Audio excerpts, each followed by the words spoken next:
अस्सलाम वालेकुम। प्रोग्राम परदेश से देश तक में हम आपको खुशामदीद कहते हैं। नाज़रीन, ओवरसीज़ पाकिस्तानियों की दादरसी के लिए हुकूमती इदारों की जानिब से दावे तो बहुत किए जाते हैं, लेकिन सवाल ये है कि जब यही ओवरसीज़ पाकिस्तानी अपने मसाइल को लेकर हुकूमती नुमाइंदों और मुतल्लिका इदारों से रुजू करते हैं तो क्यों इनकी बरवक्त सुनवाई नहीं हो पाती? क्यों इन्हें इंसाफ हासिल करने के लिए बार बार मुतल्लिका इदारों से रुजू करना पड़ता है? जहां ओवरसीज़ पाकिस्तानियों को वोट कास्ट करने का हक दिया गया, वहीं दीगर दरपेश जो मामलात हैं उन पर भी हुकूमती इदारों को एक्टिव होना चाहिए। नाज़रीन, देश में मौजूद कब्ज़ा माफिया जिनके इनखला के लिए हुकूमती इदारों ने बहुत सी कार्रवाइयाँ की, लेकिन अभी भी बहुत से शरपसंद अनासिर ओवरसीज़ को तंग करने में कोई कसर नहीं छोड़ते और ऐसे लोग तारकीन वतन की देश में गैर मौजूदगी का खूब फ़ायदा उठाते हैं और उनकी जायदादों पर मुतल्लिका इदारों की मिली भगत से नाजायज़ कब्ज़ा करते हैं। ऐसे लोगों को सियासी पुष्टपनाही भी हासिल होती है और इनका मकसद ओवरसीज़ के दिलों में एक खौफ को पैदा करना होता है ताकि वो अपनी जायदादें छोड़कर वापस परदेश चले जाएं। कुछ ऐसे ही मसाइल का सामना दियार गैर में मुकीम भाइयों को भी करना पड़ता है, जिनकी आबाई जगह पर कब्ज़ा माफिया नाजायज़ काबिज होने के लिए कोशिश करता है। मुतासरा शख्स सैयद हैदर अली का ताल्लुक मंडी बहाउद्दीन की तहसील मलकवाल से है और अरसा दराज से बरतानिया में मुकीम है। बकौल हैदर अली उनकी भुट्टा कोना तहसील फालिया में 72 एकड़ आबाई ज़मीन है, जिसमें से 18 से 19 एकड़ मुतासरा शख्स के पास है और बकिया 35 एकड़ पर बकौल हैदर अली सैफ राजा नामी शख्स ने नाजायज़ तौर पर कब्ज़ा कर रखा है।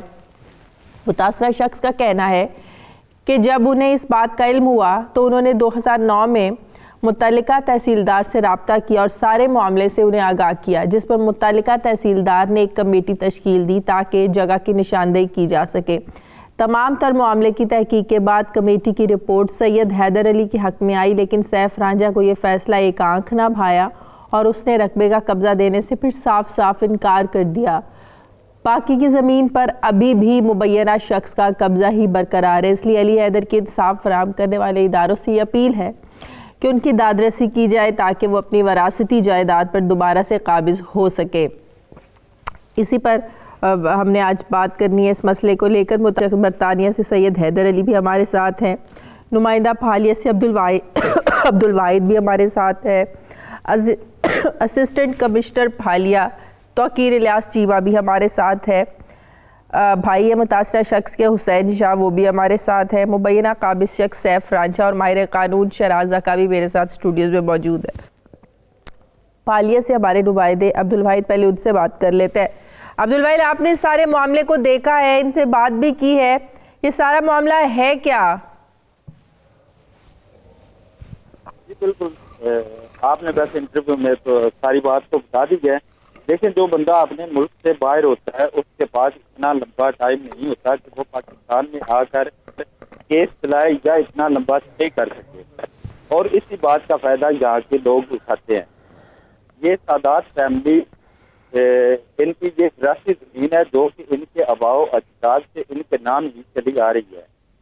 पहले इनके दादा सैयद अखलाक खान और सैयद गुलाम खान दोनों भाई थे, उनके नाम की जो कि टोटल रकबा 70-72 एकड़ है, जिसके केवट नंबर 13, 14, 15 हैं। इसमें से 19 एकड़ पर इन सादात फैमिली का कब्जा है और 22 एकड़ ऐसी जमीन है जो कि दरिया बुर्द है।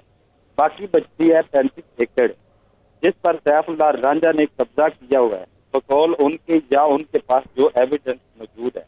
इसके साथ साथ ये भी बताता चलूँ कि 24/9/2007 को दोनों फरीकैन ने एक मुआहदा तय पाया था जो कि मुतल्लिका पटवारी कानून को और जमीन नुमाइश करने वालों ने फैसला किया था। इन दोनों फरीकैनों का कहना था कि जो भी इन बंदों ने फैसला कर दिया वो हमें मंजूर होगा, और इस मुआहदे के ऊपर केवल नंबर भी लिखे गए थे जो कि सैयद अखलाक खान और उनके पसरान की विरासती जमीन है। फैसला होने के बावजूद सैफुल्लाह रांझा साहब जो कि इस वक्त जमीन पर कब्जा जमा रखे हुए हैं, उन्होंने कब्जा नहीं दिया था, ठीक है। और जब हमने वहाँ जाकर वो जमीन का विजिट किया या वहाँ के लोगों से पूछताछ की तो उनका वहाँ के मुकामी लोगों का भी यही कहना था कि ये जमीन शुरू से ही सादात फैमिली के पास थी और उनकी ही ये सारी जायदाद है। इन लोगों ने बिलावजह वहाँ पर जाकर कब्जा जमा रखा हुआ है। जी सही। हैदर अली साहब से हम बात करते हैं। हैदर अली साहब, जब तहसीलदार ने एक कमेटी बनाई, जब कहा गया कि निशानदेही हो सके, फिर सारी इन्वेस्टिगेशन हुई, उसके बाद जो रिपोर्ट थी वो भी आपके हक में आ गई, उसके बाद उस रिपोर्ट को आपने किस किस फोरम पर जाकर यूज़ किया ताकि आपको इंसाफ मिल सके? असल में हम जो हैं भाई वगैरह, आपको जैसे आपने पहले बताया इंट्रो में कि हम सब भाई बाहर होते हैं। एक भाई हमारे पाकिस्तान में होते हैं जो इस सारी कार्रवाई को हैंडल कर रहे थे। तो जब हम रिपोर्ट हमारे हक में आई तो इन लोगों ने, आपको पता है गांव का एक निज़ाम होता है कि चंद गांव के मोतबर लोग मिलकर आपस में बात करते हैं, चलो जी हमारी कमेटी में हुआ, इनको हमने कहा, सब लोग मिलकर इनके पास गए कि देखिए ये हमारे हक में फैसला आ चुका है, तो आप मेहरबानी करें हमें दे दें। सही। तो लेकिन इन्होंने हमारी कोई ना सुनी। हम किसी उस फोरम पे नहीं जा सके क्योंकि टाइम ना होने की वजह से। हम यहाँ पर भाई होते हैं बाहर, और एक भाई हमारा पाकिस्तान में जो कि अपने कारोबार में छोटा मोटा उसका कारोबार के लिए मसरूफ होता है। तो ऐसे तो मसला हल नहीं होगा ना आपका। अब आप ये कहे कि आप लोग बिजी है, भाई आपका बिजी है, आप सब लोग भाई बाहर है, आपका जो कब्जा हुआ है ज़मीन का वो भी आप लोगों को वापस चाहिए, लेकिन ऐसे तो काम नहीं होगा। आपको तो मुख्तलिफ इदारों से रब्ता करना पड़ेगा। बिल्कुल, हम कोशिश में रहे। हम ये देखिए, हमारे पास ये इदारे जैसे तहसीलदार साहब थे या उसके मुतल्लिका जो पटवारी या जो उस खाते ज़मीन, असल में मुझे इतना इल्म नहीं है इस बारे में। अब बेहतर ये होगा मेरा भाई आपको जो है इस बारे में बेहतर गाइड करेगा कि वो कहाँ किस किस फोरम पर हो। प्रोग्राम में एक ब्रेक लेते हैं, वापस आते हैं एक वक्फे के बाद।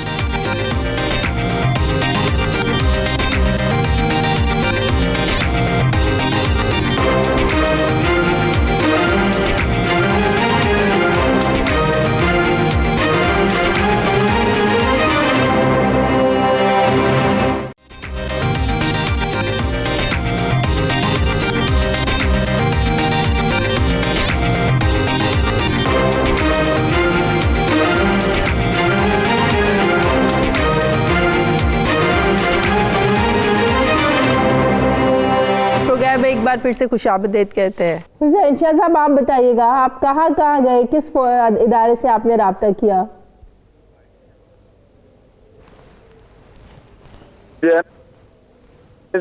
फालिया में उनको मैंने एप्लीकेशन दी थी कि हमारे गांव की और हमारी जमीन की जो है वो हदूदबंदी करवा दें, हद बर्दारी करवा दें, तो हमारे सारे मामला इनके साथ ठीक हो जाएंगे। उन्होंने एप्लीकेशन जो है वो एक्सेप्ट की। एक्सेप्ट करने के बाद उन्होंने एक कमीशन बनाया जिसमें उन्होंने पटवारी, कानून गो और जो वो जमीन नापने वाला होता है, पैमाइश करने वाला, उसको एक कमीशन बनाया। जो दूसरी हमारी सैफुल्लाह साहब की पार्टी है, उन्होंने भी अपना पटवारी बुलवाया, अपना वो पैमाइश करने वाला बुलवाया। एक वो मुआहदा हमारे दरमियान उस टाइम तय आ गया था कि ठीक है जी, जो ये कमीशन बना है, इस कमीशन का जो फैसला आएगा वो हम दोनों फ्रीकैन इसको तय दिल से मंजूर करेंगे, कबूल करेंगे इसको हम। अच्छा, वो सारा तहसीलदार, कानून को, पटवारी, उन्होंने सारी जमीन को उसको जो नाप कर, जब जिस टाइम हम ये जिस जमीन का हमारे साथ तनाजा है वहां पहुंचे हैं, पहुंच के जब वो पैमाइश हो गई, उन्होंने अपनी रिपोर्ट दे दी। वो जो रिपोर्ट है वो तहसीलदार साहब ने मार्क कर दी थी कि ये रिपोर्ट ठीक है, ये जो जमीन है ये इनकी विरासती जमीन है, आप इन्हें दे दें। उस टाइम उन्होंने कहा जैसा जी दे रहा हूं, मगर उसके बावजूद उन्होंने हमें वो जमीन नहीं दी, यानी वो कब्जा नहीं दिया उन्होंने। उनका जी हम कब्जा इनको दे देंगे, मगर उसके बावजूद वो कब्जा हमको नहीं मिला वहां से। तो उसके बाद आपने किसी से राब्ता नहीं किया? नहीं, उसके बाद देखिए हमने वो पटवारी से सिलसिला चलता रहा, इन्हीं के साथ हमारा बहस मुबासे चलते रहा कि हम किसी कानूनी कार्रवाई में या किसी अदालत या कचहरी के चक्कर में नहीं पड़ते, क्योंकि एक बड़ा अरसे से पुराना वहाँ गाँव में लोगों के रिलेशन आपस में कि हम यार इस जो है ना इसमें नहीं जाना चाहते, कि हम आपस में ही बात करके कुछ बड़े लोग, कुछ दूसरे आसपास गाँव के लोग हैं, उनको मिलाकर बातचीत करके ये जमीन हमें आराम से मिल जाए। कि इस लेवल पर हम नहीं जाना चाहते कि हमारा इनके साथ कोई झगड़ा हो या हम किसी कोर्ट कचहरी के चक्कर में जाएं। तो कोर्ट कचहरी के चक्कर में इसलिए भी नहीं जाना चाह रहे थे कि आगे हमने कुछ केसेस ऐसे देखे हुए हैं कि जिनके जो 50-50 साल से कोर्ट कचहरी में बस चल रहे हैं। सही। शराज सर, आप क्या मशवरा देंगे? देखिए, इनका मामला बहुत आसान है। रिकॉर्ड ऑफ राइट्स में भी इनके नाम दर्ज हैं, ये ज़मीन इन्हीं की है, इनके पास सिर्फ कब्ज़ा नहीं है।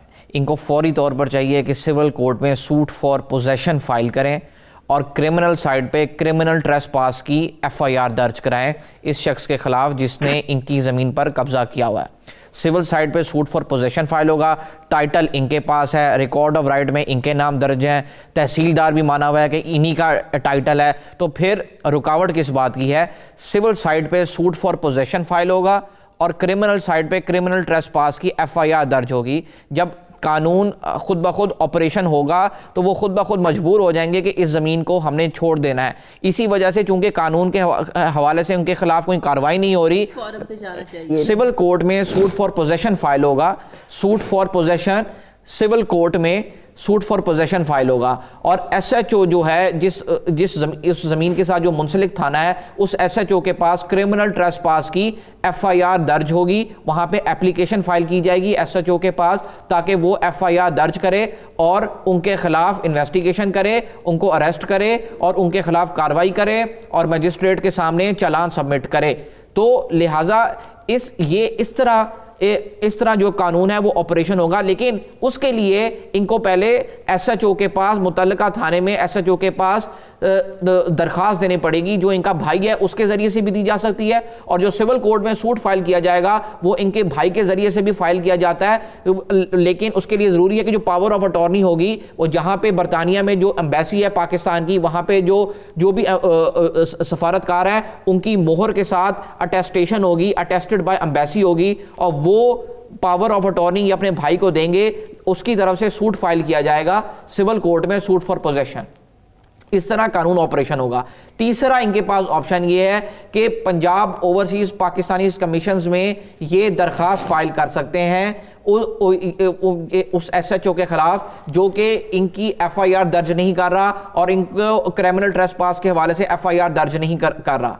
चौथी इनके पास ऑप्शन ये है कि प्राइम मिनिस्टर के एडवाइज़र हैं जुल्फ़िकार बुखारी, ये उनको भी दरख्वास्त दे सकते हैं। मैं यहाँ पे बताता चलूँ कि सुप्रीम कोर्ट की भी रीसेंट डिसीजन आई है, उसमें उन्होंने कहा है कि जुल्फ़िकार बुखारी को सिर्फ बतौर एडवाइज़र काम करेंगे लेकिन उनके पास कोई एग्जीक्यूटिव अथॉरिटी नहीं होगी। लेकिन फिर भी ये वहाँ पर दरख्वास्त दे सकते हैं जुल्फ़िकार बुखारी साहब, ताकि वो आगे मुतल्लिका महकमों में ये इनकी ये दरख्वास्त जो है वो आगे फॉरवर्ड कर सकें। लिहाजा ये वो 4 फोरम्स हैं जहां पे जिनको बरूए कार लाते हुए ये इफेक्टिवली हासिल कर सकते। प्रोग्राम में मुझे एक ब्रेक ले रही है, वापस आते हैं एक वक्त के बाद।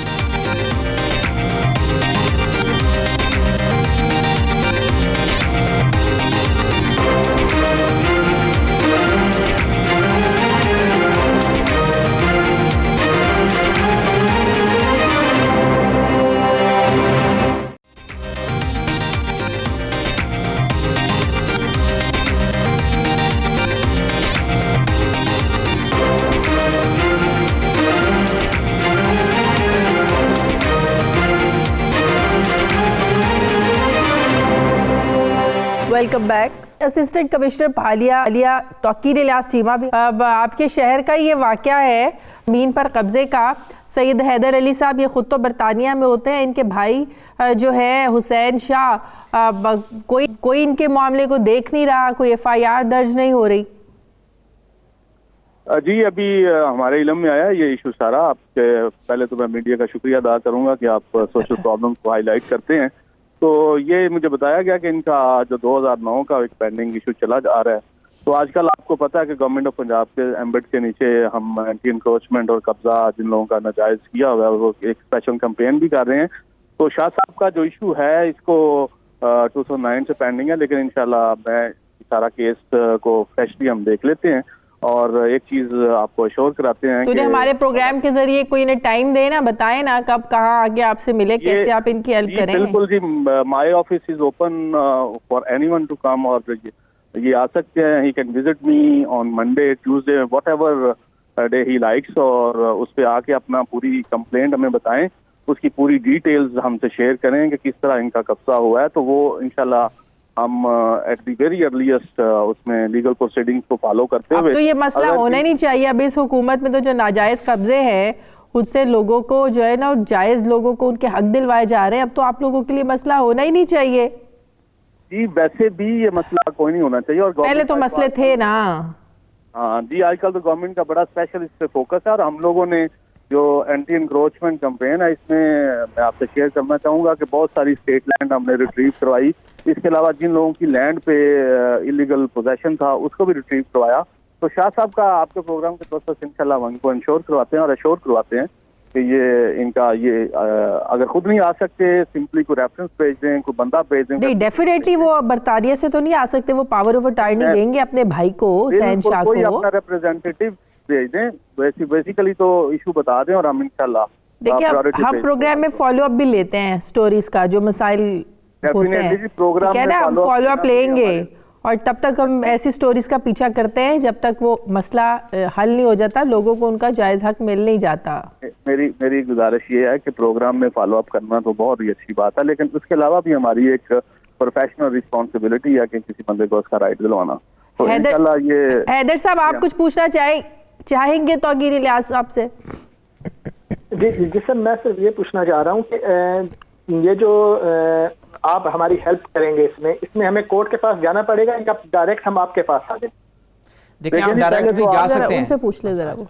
आप पहले तो डायरेक्टली हमारे पास आ जाएं, पहले हम उसका पूरा स्टेटस देखेंगे कि आपकी लैंड पे जो इलीगल ऑक्यूपेंट है उसका कोई उसमें ज्वाइंट शेयरर तो नहीं है। अगर वो ज्वाइंट शेयरर नहीं होगा और उसका उस पूरे खाते खेवर से कोई तल्लक नहीं होगा तो फिर तो हम आपको उसी अपने रेवेन्यू फोरम से ही आपको रिलीफ मिल जाएगा। अगर अदरवाइज कोई सिचुएशन होगी तो उसमें भी आपको प्रॉपरली असिस्ट और गाइड किया जाएगा कि आपने किस लीगल फोरम पे आपको रेमेडी मिलेगी। तो आप कोई एप्लीकेशन भेज दें, कोई बंदे को भेज दें, कोई जो ना वो भेज दें, तो हम इंशाल्लाह उस पर फौरी कार्रवाई करेंगे।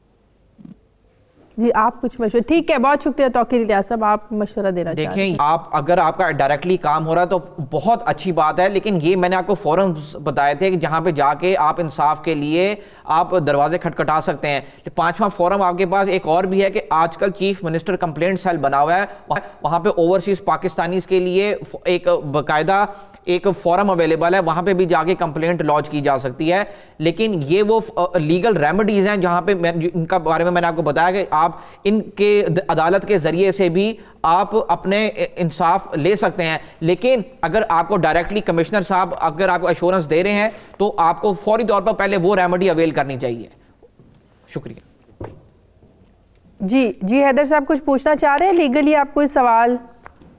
जी मैम, मैं हुसैन शाह बात कर रहा हूँ। इससे मैं इनसे इसी सबसे ने अभी बोला है कि उनका हमारे साथ कोई जमीन का टुकड़ा साथ लगता हो, तो मैं जिस पार्टी के साथ हमारा ये तनाज़ा चल रहा है उनका हमारे गांव के अंदर उनकी जमीन है ही नहीं। हमारे गांव की जो हद बनती है उसके साथ एक और गांव है, उसका नाम है बुर्ज राठौर। ये महाजरीन का वो गांव था, वो भी बेचारे वहां से चले गए, गाँव गिर गया, वो चले गए हैं। यानी कि इनका और हमारी आपस में कहीं से भी जमीन नहीं मिलती आपस में, कि कोई हमारे इनके साथ किसी एक साथ वाली जमीन का कोई मसला होगी, जिनकी जमीन और हमारी जमीन नहीं। तो कब्जा किस तरीके से कब्जा किया हुआ है? आपकी जमीन है, अगर आप उस पर कुछ करना चाहें तो कैसे रोकते हैं? धमकाते हैं, डराते हैं? चार दीवारी की हुई है, किस तरीके से उन्होंने कब्जा किया हुआ है? अच्छा, डराते धमकाते हैं कि जी हम आपको जमीन नहीं देंगे, ये आपकी है ही नहीं, ये हमारी है। उन्होंने अपनी तरफ से वहां पर एक मलहा कौम है उसके, यानी कि वो ठेकेदार हैं जो उन्होंने वहां पर उन्होंने अपने पक्के डेरे बनाए हुए हैं, वो वहां बैठे हुए हैं। तो उस टाइम जब आप लोगों को ये डराते धमकाते थे उस वक्त पुलिस से रब्ता नहीं किया आप लोगों ने? तो उस टाइम ऐसे में मैम ये आप देखेंगे तो 10-12 साल पुरानी बात हो गई है। एक दो दफा एप्लीकेशन दी, थाने में पुलिस में जाते हैं, उनको कहते हैं, उन्होंने कहा अच्छा जी ठीक है जी हम कर देंगे, आपकी एप्लीकेशन आ गई है, हम उनको करते हैं। मगर एक आध दफा पुलिस गई, मगर वो असल में ना वो जो सैफुल्लाह साहब है उनका कोई एक पक्का ठिकाना नहीं है। देखिए फर्द में आपका नाम है, खसरा गिरदावरी में आपका नाम है, रिकॉर्ड ऑफ राइट्स में आपका नाम है, तो फिर कब्जा आपको क्यों नहीं मिलना चाहिए?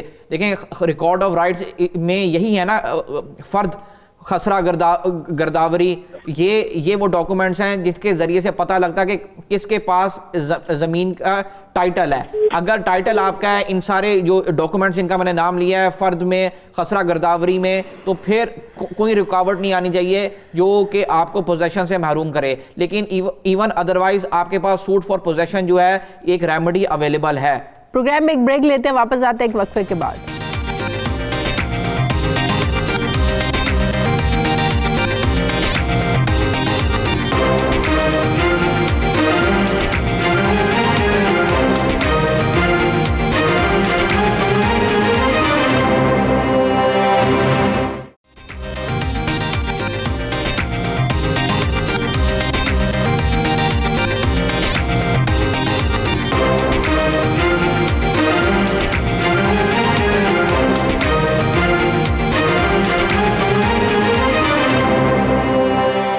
एक बार फिर से खुशामदीद कहते हैं। सैफ राजा हमारे साथ हैं जिन्होंने कब्जा किया है, अब उनकी स्टोरी भी सुन लेते हैं, वो क्या कहते हैं। सैफ साहब, ये क्या मसला है? उनकी ज़मीन है, आप उस पर कब्जा किए बैठे हैं? जी नहीं, बिल्कुल नहीं कब्जा, कोई ऐसी बात नहीं। तुसी इन्हां कोलों मौकफ पूछो भाई किस तरह ये कब्जा साडे जिम्मे लांदे। तो पूछा है तो पूछ रहे ना, बताओ हुसैन शाह साहब, बताएं अब आप। जी सर, इनसे पूछेंगे वहाँ जो भुट्टा कोहना की और भुज रठौरा की हद पे जो मलाह जिन्होंने बिठाए हुए हैं, वहाँ जो जमीन है वो किसके पास है? हमने तो एविडेंस देने से ना कि वो उसमें एविडेंस में हमारी विरासत है। वो एविडेंस जो वो खेवट खतूनी जिनके जो भूसा ले रहे हैं, वो खेवट खतूनी वो नंबर, वो खसरा नंबर हमारे हैं, हमारे नाम पर है। हमारी ये भी नहीं, जर खरीद भी नहीं है हमारी, ये अबाउ इजाज की विरासत की जमीन है। बोले सैफ साहब। उत्थे सर जेड़ा रकबा है वो ऑलरेडी बुरे रठौड़ा साडा है, और जिहदी साडी वो सन 60-61 विच वो गवर्नमेंट दे नां अलाट होया सी। उसदा साडा केस सैशन कोर्ट विच चल रहा है। अज तो तकरीबन 14-15 साल पहले 2004-5 विच इन्हां एक गल कीती सी। असी इन्हां नूं आखिया पटवारी ले आओ, इन्हां पटवारी ले आंदे, ये फिर उस गल ते ये ना कायम होए, फिर इन्हां आंदे उस गल ते भी ना कायम दायम होए। इन्हां ने एक सियासी एड सी, उस बेस उत्ते इन्हां वो जिहड़ा सियासी आदमी सी उहदे नाल फिर गल कीती। उन्हें आखिया, उन्हें इन्हां कोलों पुछया बा तुहाडा मुतालबा की है, उन्हें अगों तुहाडे नाल उन्हां की गल कीती है। इन्हां दसिया जी वो ते साडे नाल आदे बस ही अपनी हद बरारी कर लो जी। असी वो इन्हां दा ये मौकफ सी बस सन इत्थों खाली कब्जा जिहड़ा लैके दिओ। असी इन्हां दे नाल यही मुतालबा रखिया बस तुसी साडे नाल अपनी हद बरारी कर लो, दरियाई कच्चा रकबा है।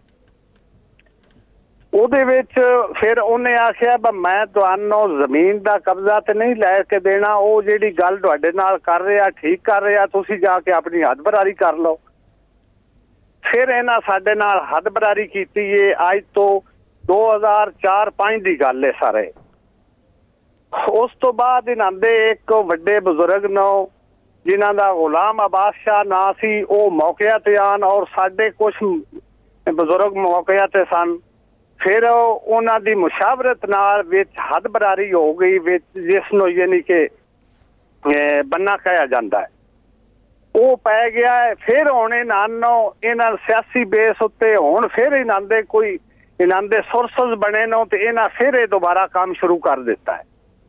ये सारा इन्हां 14 साल चुप करके रहन ते हुण इन्हां दा फिर कोई ऐसा सोर्सेस बने ते इन्हां फिर ये काम शुरू किया है। असी उदों भी इन्हां नाल हाज़र आसे और हुण भी हाज़र आए, और ये जिस टाइम चाहन असी फिर भी असी तुहाडे मेज़बानां दी वजह तो असी इन्हां दे नाल बिल्कुल हाज़र आए। जिस टाइम दा इन्हां दा दिल है अपना पटवारी अमला लिया के साडे नाल ये बेशक हद बरारी कर लैन, कोई साडा इस गल चो इतराज़ नहीं। ते ये इंसान बिला वजह बिल्कुल ये गल सुनो ना, ये मजबूर कर दे नो। देखो ना, एक चीज मेरी ये ते मैं दाथो मंगनी ते है ही, जे मैं ओदे विच इतना अरसा जेड़ा है गुजारना ते ओदे विच फिर कोई डाउट है तां ही गुजारना। ये पिछली दौर विच इन्हां ने ये सियासी बना सी तो उस वक्त भी इन्हां ये काम किया है। हुण इन्हां फिर दोबारा कोई सियासी एड मिली है तो इन्हां फिर सानू इस काम उत्ते परेशान कर देता है। वो कहते हैं हमारे पास कागजात है, जो कमेटी बनी थी फैसला उन्होंने उनके हक में दिया था। सर मुशावरत नाल इन्हां दे बजुर्ग नो गुलाम अब्बास शाह उन्हां दा और साडे बजुर्ग मौके ते सानू इन्हां साडे नाल हद बरारी कीती है। उस हद तो अपना पहाड़ चढ़दी साइड ते असी आई और लहंदी साइड ते न ਔਰ ਉਹ ਜਿਹੜਾ ਸਾਡਾ ਰਕਬਾ ਹੈ ਸਾਰੇ ਨਾਂਦਾ ਸਾਡਾ ਜਿਹੜਾ ਉੱਥੋਂ ਬੰਨਾ ਰਲਦਾ ਹੈ, ਉੱਥੇ ਉਸ ਰਕਬੇ ਦਾ ਸਾਡਾ ਸੈਸ਼ਨ ਕੋਰਟ 'ਚੋਂ ਕੇਸ ਚੱਲ ਰਿਹਾ ਹੈ। ਅਸੀਂ ਨਾਨੇ ਆਖਿਆ ਤੁਸੀਂ ਸਾਨੂੰ ਬਾਰ-ਬਾਰ ਨਾ ਮਜਬੂਰ ਕਰੋ, ਸਾਡਾ ਇਸ ਕੇਸ ਰਕਬੇ ਦਾ ਇੱਕ ਸਟੇ ਹੋ ਚੁੱਕਿਆ ਗੌਰਮੈਂਟ ਦੀ ਤਰਫੋਂ। ਤੁਸੀਂ ਸੈयद ਹੋ, ਅਸੀਂ ਤੁਹਾਡਾ ਇਤਰਾਮ ਕਰਨੇ ਆ, ਤੁਸੀਂ ਸਾਡੇ ਨਾਲ ਇੱਕ ਵਾਰੀ ਤੁਸੀਂ ਆਪਣੀ ਕਲੀਅਰ ਕਰ ਲਓ। ਉਹਦੇ ਵਿੱਚ ਉਹ ਮੁਸ਼ਾਵਰਤ ਨਾਲ ਫਿਰ ਸਾਡੀ ਇਹਨਾਂ ਦੀ ਹੱਦ ਬਰਾਰੀ ਹੋਈ ਔਰ 14 ਸਾਲ ਤੋਂ ਬਾਅਦ ਇਹ ਫਿਰ ਹੁਣ ਦੁਬਾਰਾ ਇਹਨਾਂ ਇਹ ਕੰਮ ਸ਼ੁਰੂ ਕੀਤਾ ਹੈ। ਅਸੀਂ ਫਿਰ भी हाजिर आए, जिस तरह तुसी हुक्म करो। वो ठीक है, हमारे साथ रहे शराज साहब, वो तो बिल्कुल पीछे नहीं हट रहे इस चीज़ से। देखें, बाजार देखने में अगर तो ये टाइटल का मामला है तो फिर इनको चाहिए कि suit for declaration and council relief file करें, जिसमें टाइटल का अल्टीमेटली डिसाइड हो कि ये इस प्रॉपर्टी का, इस ज़मीन का जो टाइटल है वो किसके पास है। अगर तो टाइटल ही डिस्प्यूटेड है, अगर रिकॉर्ड ऑफ राइट से पता ये नहीं लग रहा कि ये किसके पास ये डिस्प्यूटेड टाइटल है, तो suit for declaration and consequential relief file होगा। असल में मसला तब आता है कि इस तरह में जब पटवारी जो होते हैं वो दूसरी पार्टी के साथ मिले होते हैं, रिकॉर्ड ऑफ राइट्स में इन डॉक्यूमेंट्स के वो रिकॉर्ड कीपर होता है, जो पटवारी होता है वो जब मैनिपुलेट रिकॉर्ड्स कर देता है तो तब ये मसले मसाइल पेश आते हैं। लेकिन इसका हल यही है कि फिर suit for declaration and consequential relief file करें, और अगर कोई पार्टीशन का मामला है तो फिर ये कमिश्नर के पास ही पार्टीशन के हवाले से, प्रॉपर्टी के हवाले से जाएं अगर कोई पार्टीशन का मामला है। लेकिन ये मामला बड़े अफसोस की बात है, ये तभी पेश आते हैं जब रिकॉर्ड ऑफ राइट्स में जब मैनिपुलेशन हुई हो और इसका जिम्मेदार सिर्फ और सिर्फ पटवारी होता है। जी हुसैन शाह साहब, आप कोई कहना चाहेंगे? फिर मुझे जी मैं जरूर कहना चाहूंगा। असल में सैफ साहब जो कह रहे हैं कि 2004 में 2005 में जो कमीशन बना था उसमें गुलाम अब्बास साहब, वो गुलाम अब्बास नहीं, वो गुलाम हुसैन साहब थे और उस टाइम तक उनकी डेथ हो चुकी थी। ये जो कमीशन बना था ये 2007 में बना था, 2007 में बना था और मैं इस कमीशन के साथ था। मैं था, मेरे एक और बुजुर्ग हैं सईद शाह साहब, वो साथ थे, सैयद मदर अब्बास शाह साहब साथ थे। यानी ये पूरा कमीशन था जिसमें असलम पटवारी, एक गुलजार पटवारी, जिसमें वो जमीन नापने वाला जो बंदा है मिर्जा भागट, मशहूर तरीन आदमी है, फालिये का एक मंजा हुआ और बाएतमाद आदमी, यानी असलम पटवारी साहब इनकी तरफ से आए थे, गुलजार पटवारी साहब हमारी तरफ से आए थे। वो कमीशन बना, जमीन की पैमाइश शुरू हो गई। जिस टाइम हम उन डेरों पर पहुंचे हैं, हमने तो उस टाइम भी ये एप्लीकेशन दी थी हमारे गांव की हदबंदी कर दें। वो एप्लीकेशन इनकी तरफ से नहीं थी, वो एप्लीकेशन हमारी तरफ से थी कि हमारे गांव की हदबर्दारी करवा दें। जो हमारा गांव है वो अलग हो जाएगा, उसमें जो हमारे गांव की जमीन है वो हमारी है, वो इनके साथ नहीं है। जिस टाइम हम वहां पहुंचे उस मौके पर उसकी रिपोर्ट आपके पास होगी। सही, जरा हमें वहाँ के मकामी लोगों से भी हमने जरा बात की, जरा सुन ले वो क्या कहते हैं, जरा प्ले करें कि वहाँ के लोग क्या कहते हैं। पीरा दी बोन करमाया दी दादे मालकी है रंदी अगो राजे लादे बन्ना रदा वो न कब्जा कर लिया ए सारा मुल्क जानदा है पीरा दी बोन साडा सारा लोग नो पता है। असल गल है जे भाई पीरां दी भोएं निशानदेही असां कराई है, पटवारी तहसीलदार अल्लाह जन्नत नसीब करना कंबर अब्बास पीर है पीरां दा ते ये रकबा सारा पीरां दा है।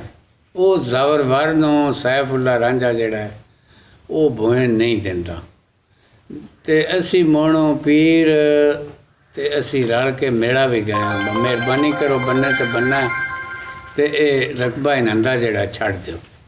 उन्होंने जवाब ही दितो है ते रकबा इन्हां दा आज तो नहीं कोई मुल खरीद नहीं, प्यो दादे परदादे तो इन्हां दी ज़ाती मलकियत है, बूटा कोना।